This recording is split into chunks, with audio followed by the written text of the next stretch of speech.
Hola Masters, mi nombre es José Pedro Cornejo y hoy vengo a contarte acerca de una de las revoluciones más importantes que ha habido en la historia de la filosofía occidental. Estoy hablando del giro copernicano. Pero, ¿por qué se llama giro copernicano si es de Kant?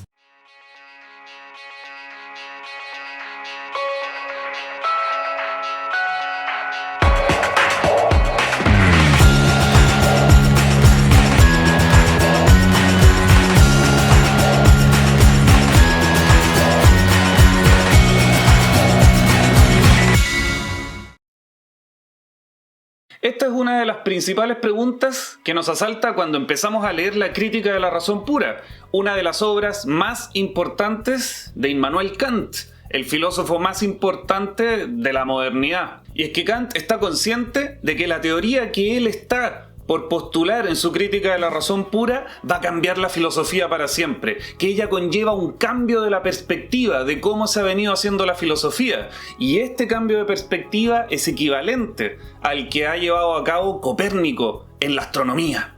Así que hablemos un poquito de Copérnico para entender de qué se trata. Era Pérnico.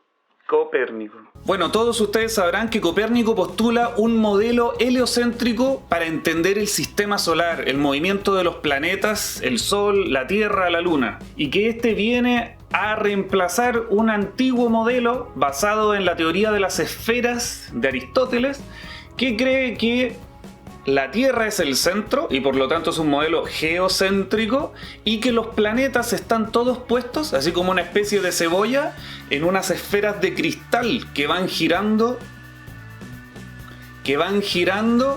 en un movimiento que es uniforme y circular, perpetuo, que para Aristóteles era la encarnación de la perfección. Y por eso es que él postula que hay una diferencia entre los movimientos que están sobre la luna y los movimientos del mundo donde vivimos los hombres, que es el mundo bajo la luna o el mundo sublunar. Y claro, la última capa de este modelo es el primer motor inmóvil, es decir, aquel ente perfecto que sin moverse hace que todo este sistema se mueva constantemente.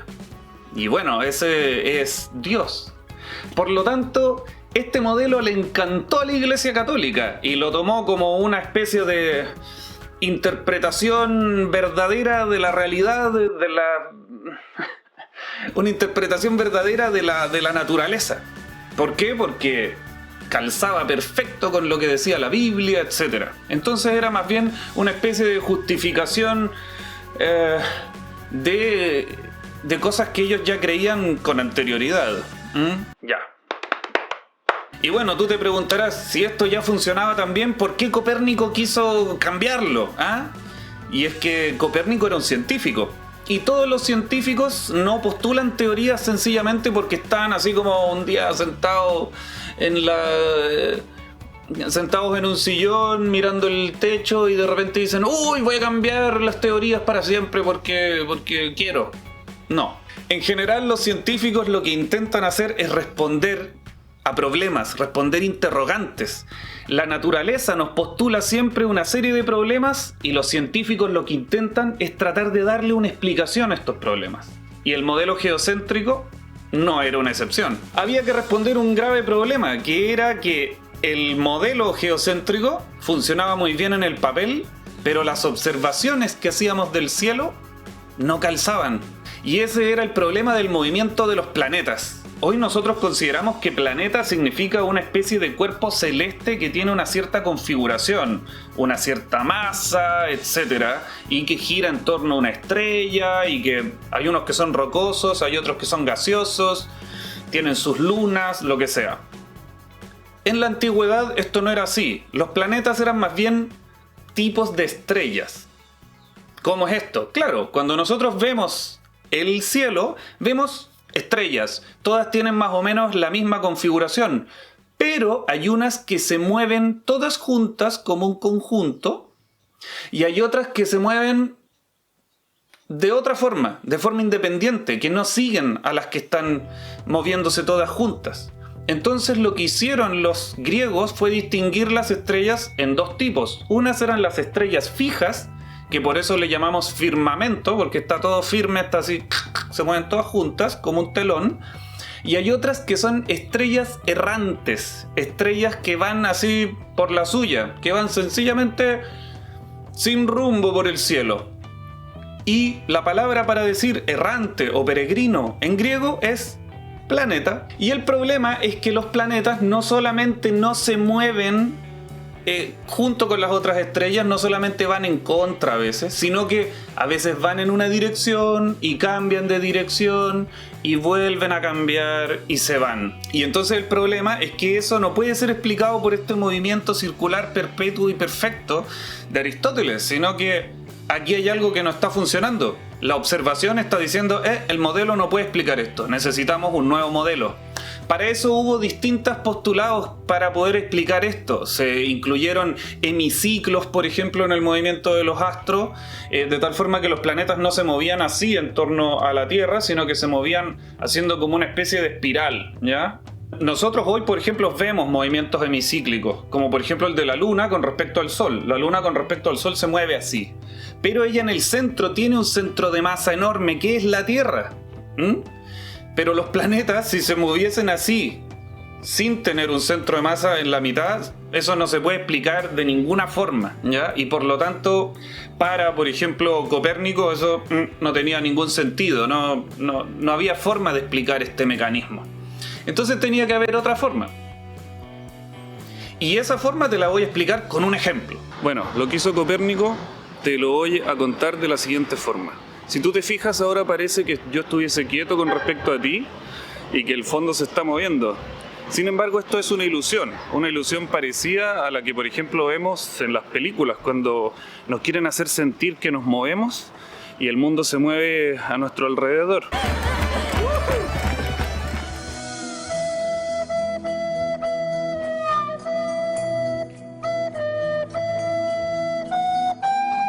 De la misma forma, los juegos, por ejemplo, de RPG, lo que hacen es hacernos sentir que nos estamos moviendo cuando en verdad nuestra perspectiva está quieta y el mundo es el que está girando. Bueno, Copérnico se dio cuenta de que esta ilusión era exactamente la que ocurría cuando mirábamos el cielo y que nos hacía creer que estábamos quietos y que el cielo y las estrellas y los planetas era el que se estaba moviendo. Sin embargo, él solucionó este problema teniendo en cuenta que éramos nosotros los que nos movíamos. Y esto se vuelve mucho más gráfico si es que empezamos a girar, de la misma forma como el cielo gira alrededor de nosotros. Pero todavía sería peor si es que ahora yo te pongo a ti en movimiento con respecto a mí, y tú vas a sentir como que soy yo el que se está moviendo. Pero en verdad yo no he hecho nada, sino que eres tú el que está cambiando su perspectiva. Teniendo en cuenta ese movimiento es como Copérnico solucionó el problema de una forma elegante y útil. Una verdadera genialidad.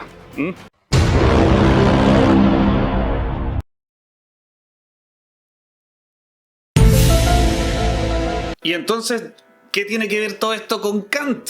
Bueno, Kant también estaba intentando solucionar un problema, y es que en su época y en las épocas anteriores se había dado todo un movimiento que tenía que ver con una exaltación demasiado grande de la reflexión racional, hasta el punto de que ya sencillamente por argumentos se estaban probando, por ejemplo, la existencia de entidades de las cuales no tenemos ningún tipo de experiencia. En la época de la escolástica, en la Edad Media, no solamente se probaban la existencia de Dios, sino que también de los ángeles.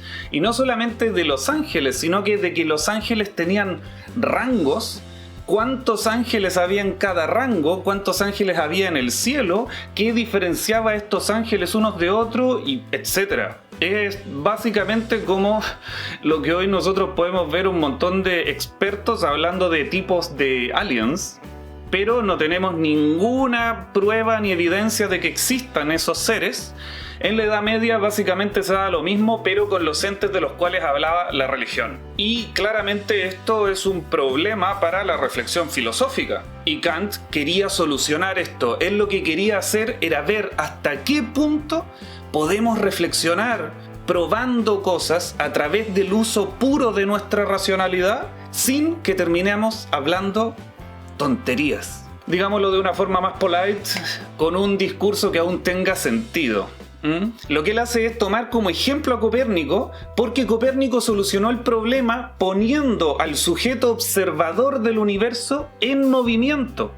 Cuando él dice, no, mira, el problema de este movimiento extraño de los planetas se da porque yo me estoy moviendo, no porque la órbita sea extraña, sino que la órbita tiene una forma más o menos regular, pero yo estoy percibiendo este movimiento de esa forma en el cielo porque yo me estoy moviendo, y por lo tanto mi movimiento, mi forma de percibir ese objeto está configurándolo, mi experiencia está dada por la forma que tiene mi propia experiencia. Y por lo tanto, ese objeto se está constituyendo de esa forma por las propias formas que yo tengo de percibirlo. Muy difícil. No. Está muy difícil. Digámoslo de otra forma. De una u otra forma, Copérnico se dio cuenta que lo que veíamos en el cielo era una especie de ilusión que estaba creada porque nosotros nos estábamos moviendo. Es decir, que al percibir ese objeto estábamos configurándolo de cierta forma debido a la propia situación y estructura que tenía nuestra percepción. Y Kant lo que hace es tomar esto y, por decirlo así, generalizarlo a toda forma de experiencia, de tal forma que ya los objetos del conocimiento no pueden ser más conocidos así de forma totalmente independiente, como si hubiese una realidad totalmente independiente a la nuestra y que nosotros sencillamente por argumentos podemos hablar de esa realidad, sino que ahora lo que debe hacer la filosofía es explorar las condiciones de posibilidad de esa experiencia, porque las estructuras del conocimiento configuran los objetos que están siendo conocidos.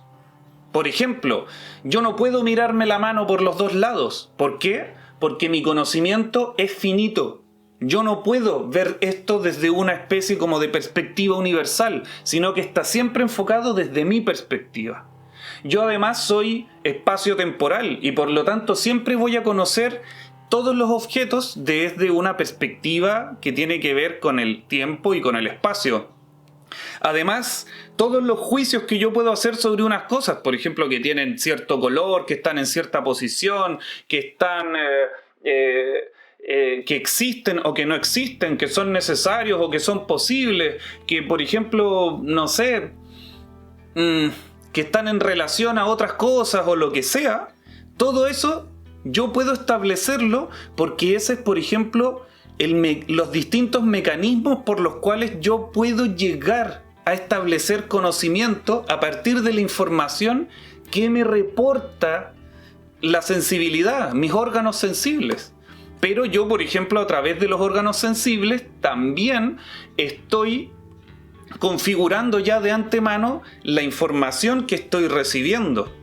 Porque, por ejemplo, yo no puedo percibir todo el espectro electromagnético con mis ojos, sino que solamente percibo una pequeña parte, que es lo que llamamos luz visible.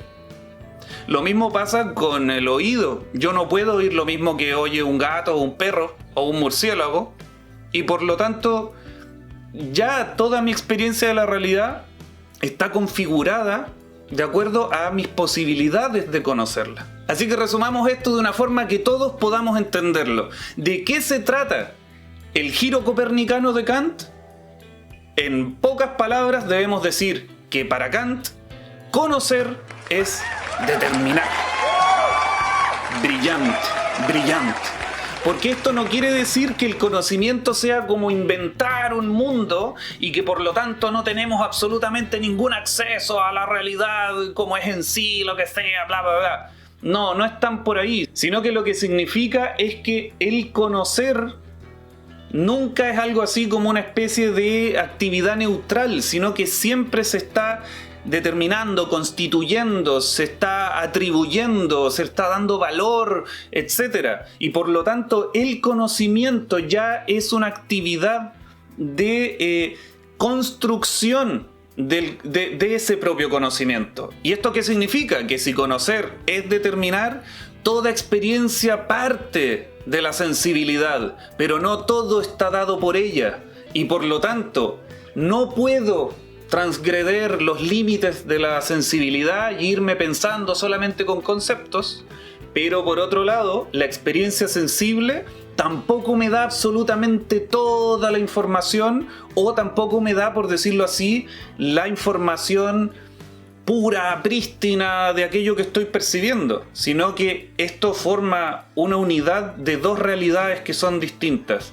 Una realidad que es, por decirlo así, en sí, y otra que está constituyéndola, que son las formas de mi intelecto, las formas de la comprensión. Por lo tanto, yo no me puedo arrancar con los tarros y sencillamente pensar, usar la racionalidad de forma separada y decir lo que quiera, pero tampoco puedo conocer la realidad así de forma directa. Cuando hablamos de que el conocimiento es representación, hay que entenderlo como que el conocimiento es una presentación. Yo me presento esos objetos que estoy conociendo. Qué complicado explicar esto. Conocer es determinar. Conocer es constituir. Y como después del giro copernicano de Kant, esta gran revolución del conocimiento filosófico fue tan importante y nos dice que ya no podemos sencillamente cruzar todos los límites de la sensibilidad y hablar solamente de conceptos, y a través de esos conceptos llegar a, por ejemplo, determinar si existen o no existen ciertas cosas. Eso ha tenido un montón de importantes consecuencias que ya vamos a explicar en otros videos, pero que aquí, por ejemplo, te puedo adelantar. Por ejemplo, que la existencia de las cosas ya no puede ser determinada por vía meramente racional. Ya no podemos hablar, por ejemplo, de que hay pruebas racionales de la existencia de Dios, porque la existencia de algo solamente puede ser determinada por la percepción sensible. Y eso es lo que, por ejemplo, se hace en la física y en todas las ciencias naturales a través de los experimentos. Si hoy siguiéramos con el método de Santo Tomás, por ejemplo, habría bastado que Higgs hubiese hecho sus cálculos, hubiésemos visto, estos cálculos son correctos, me parece muy bien, entonces listo, el bosón de Higgs existe. Pero no, ya no estamos en ese mundo. Hoy lo que tenemos es una ciencia crítica, y por lo tanto, para poder probar si existe o no el bosón de Higgs, tenemos que construir el gran colisionador de hadrones para poder hacer las mediciones que nos permitan percibir de algún modo que esos objetos de los cuales se habla que existen, realmente existen. Porque si no... Y lo mismo pasa con Dios, los ángeles, bla bla bla, los ovnis, pie grande, todo igual. Ustedes pueden darme las teorías que quieran acerca de los objetos que sean, pero lo que decide acerca de la existencia de algo o no es la experiencia sensible. Y eso hoy solamente lo podemos hacer debido a esta gran revolución del pensamiento que es el giro copernicano de Kant. Porque conocer es constituir, determinar, interpretar. Kant. Y bueno, dejémoslo hasta aquí. Yo creo que ya suficiente sangre te tiene que estar saliendo por los oídos. Así que sigamos otra vez con esto, porque ahora hay mucho que ver con respecto a Kant, el giro copernicano, la crítica de la razón pura. Mucho. Y bueno, gracias por haber aguantado esta semana sin video. Así que si vuelve a pasar, toma las precauciones y suscríbete aquí. Mira este video, fórmate, sigue pensando críticamente. Gracias por verme y adiós.